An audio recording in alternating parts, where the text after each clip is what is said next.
नमस्कार, मी प्रदीप नणनकर. आपण पाहत आहात इंद्रधनुष्य. आज एक वेगळा विषय आपल्यासमोर मांडतोय. मुलांचं संगोपन हा एक गुंड शब्द आहे, पण अति काळजीतून काय होतात असे प्रश्न आपण आजूबाजूला बघतोयत. बूमरँग किड्स अशी एक संकल्पना समोर आली आहे. काय होतंय की मला जे कष्ट भोगावे लागले तसे कष्ट माझ्या मुलाला भोगायला नकोत. त्याचं आनंदात सगळं व्हायला पाहिजे, यासाठी आई वडील प्रयत्न करत असतात. आपल्याकडे म्हटलं जातं, मांजरीचं पिलू 21 दिवसांनी त्याचे डोळे उघडतात. आमच्याकडे 21 वर्षाच्या झालेल्या मुलाचेही डोळे उघडत नाहीत, कारण पालक त्याची अति काळजी करतात. नको रे बेटा, इकडे जाऊ नकोस, तिकडे जाऊ नकोस, पायाला लागेल, गुडघ्याला लागेल, डोक्याला टोपी घातलीस का, किती काळजी हे तुला माहिती आहे का? मग सायकलवर जातोस का टू व्हीलरवर जातोस? नकोच काहीतरी वाहनांचा त्रास होईल, मग तू असं कर, रिक्षाने जा. मग पुन्हा शेअर रिक्षामध्ये अडचणी येऊ शकतात, स्वतंत्र रिक्षाने जा. किती काळजी करायची. कोपऱ्यावरून दूध आणायला गेलं तर त्या पोराला दूध आणेपर्यंत 10 वेळा फोन करणारे पालक आहेत. मिळालं का दूध? त्या दुकानात होतं का? मग पुढे गेलास का बरं वेळ लागला? काय आहे, बहुतेक पालक आपले कलम करण्याकडे गुंतलेले आहेत. त्याचे स्वप्न जे आहेत ना, हे स्वप्न हेच ठरवतात. त्याला काय करायचं हेच ठरवतात आणि त्याच्या डोळ्याला पट्टी बांधून सांगेल तसं, घाण्याला बैल झुंबतात तसं त्याला शाळांमध्ये घातलं जातं. आणि आई वडिलांना आपला मुलगा जे व्हावं त्याच्यासाठी धडपड केली जाते. ते मूल स्वतंत्र आहे, त्याची स्वतंत्र प्रतिभा आहे. आणि सगळेच मुलं की तुमच्या स्वप्नांप्रमाणे होतील असं नाही. काहींचं वकूफ सामान्य पण असू शकतो, मग त्याला जगण्याचा अधिकार नाही का? काय होतंय, हे अति सगळं करण्यामुळे जे अडचणी आहेत. आपल्याकडे समर्थांनी म्हटलंय, अति सर्वत्र वर्जते. कोणतीही गोष्ट एका मर्यादेत असली पाहिजे, पण दुर्दैवानं हे समजत नाही. कारण आता घरात 1 किंवा 2 मुलं आहेत, एकाकडंच जास्त भर आहे.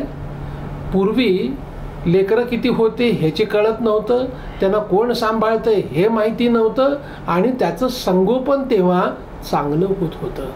आता एकूण कुटुंब छोटी व्हायला लागलेली आहेत, आणि ह्या छोट्या कुटुंबातूनच त्या एकाच मुलाकडून इतक्या अपेक्षा. तो अभ्यासात हुशार असला पाहिजे, त्याची प्रकृती ठणठणीत असली पाहिजे, तो रोज व्यायाम करणारा, एवढ्या अपेक्षा कसं होईल ना? सगळं एकाच पॅकेजमध्ये कसं जमेल हो? बाजारात तुम्हाला वेगवेगळे पॅकेज मिळतात ना, मग तसंच होणार की नाही? आपल्याही घरामध्ये कोणतं पॅकेज आहे हे नीट समजून तर घ्यायला लागेल, आणि त्यामुळेच अडचणी निर्माण होत आहेत. मग आपण बघतोय की मोबाईल दिला नाही म्हणून आईच्या डोक्यात काठी घातली, अशा बातम्या येतात. आपल्याला व्यसनासाठी पैसे दिले नाहीत म्हणून वडिलाच्या अंगावर मारायला गेला मुलगा, अशा घटना कळतात. हे कशातून होतं? अति लाडातून. आपण अन्य विदेशामध्ये बघा, व्यवस्था कशी आहेत माहिती आहे की त्याला त्याच्या कष्टातून कमवू द्या. 18 वर्ष झालं ना, तो सक्षम झाला, हो बाजूला. चिमणी जसं पंखामध्ये बळ आलं पिलाच्या, तर त्याला घरात येऊ देत नाही. आता तुझं घर बघ, तुला पंखात बळ येईपर्यंत आम्ही तुला सपोर्ट करू. असं आता एवढं टोकाचं जमेल की नाही माहीत नाही, परंतु यातलं काहीतरी घ्यायला पाहिजे ना, तरच ते होईल. पण काय होतंय की 25 वर्ष नाही 30 वर्ष झालं तरी त्या गोडव्याला आईवडीलच काय करतोय, मुलगा स्पर्धा परीक्षेची तयारी करतोय. क्लासेस लावलेत, पुण्यात लावलेत, दिल्लीत लावलेत. किती वर्ष चालू आहे स्पर्धा परीक्षेची तयारी, आणि सगळं आई वडिलाच्या पैशावर त्याची आईस चाललेली असते. आणि मग त्याला स्वतः पैसे खर्च करताना, कमवताना जे कष्ट लागतात ते माहितीच नाहीत ना, आणि त्यामुळे अडचणी. बेरोजगारांची समस्या आपल्या देशात अतिशय मोठी आहे. लहानपणापासूनच, शाळेपासूनच सुट्टीत नोकरी कर, कष्ट कर, पैसे कमव, तुझ्या पुस्तकाचे पैसे तू कमवले पाहिजेस, हे सवय जर लावली ना, तर अनेक चांगल्या गोष्टी करता येतात, बदल होऊ शकतात. पण दुर्दैवाने आमचे पालकच आंधळे झालेले आहेत. त्यांना कशानं पछाडले माहिती नाही, पण त्याला असं वाटतं की जो त्रास मला भोगावा लागला तो त्रास माझ्या मुलाला भोगायला लागू नये.